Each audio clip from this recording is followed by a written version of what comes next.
some people don't, when they're in webcasting, rely on their clients to provide the actual webcasting service. You know, again, in the case of YouTube, your client's going to hopefully give you a YouTube access one way or another by giving you the stream key or making you a contributor on their account so that you have control over it.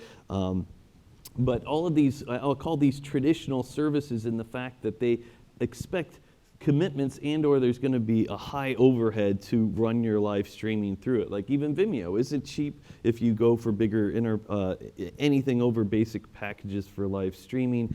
And again, it's sort of, they might not even have a all-you-can-eat kind of model.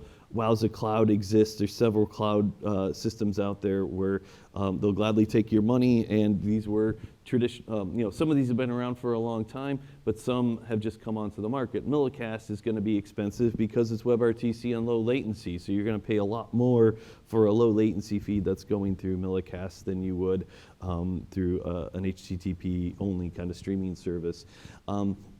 And again, if you're building your own experience for someone, you might, if you like JW Player, you're gonna have to, just even for the player itself, that's a licensing cost that you're gonna have to figure out how to either reuse your own license for client work or have your client bring a license to the table. The good news is that we've got a lot of newer technologies that are coming, or I should say newer service offerings. Nimble Streamer's been around for a while, I pointed them out.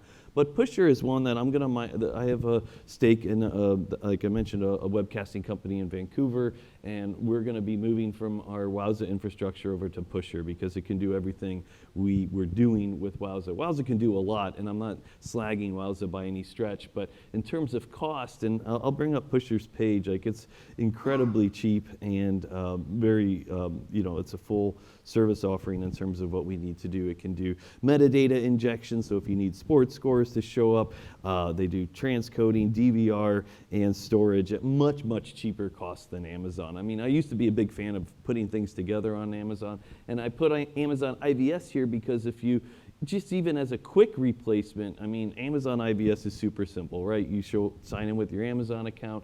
It's a flat $2 an hour for ingest, and then you're basically paying CloudFront transfer fees on your stream out in terms of minutes.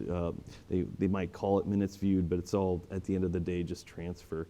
Mux is, I shouldn't say surprisingly, but I was just looking at Mux's pricing, and again, they often think of themselves as the video for developers and engineers and more the democratization of video online. And part of that, I think, is that they do want that barrier to entry cost to be down. And so I was really impressed with how low Mux's live streaming fees were. And again, there's more out there. These are just the ones I've been looking at more specifically and lately. And what I really liked about Pusher, for example, is that there was like it was a super low monthly commitment. Like it was not an exorbitant price at all. Whereas Wowza Cloud, I think I had to pay at least $40 a month just to maintain an account, even if I wasn't using it. Again, that's not a lot of money, but depending on whether or not you're actually using that service. I know friends where they'll tell me like, I had no idea I was still being billed for that because I wasn't looking at my credit card statement close enough. I mean, basic stuff like that. But just know that they're, part of that extreme growth that I was talking about earlier is that we're going to just see more and more competition. So with the services out there.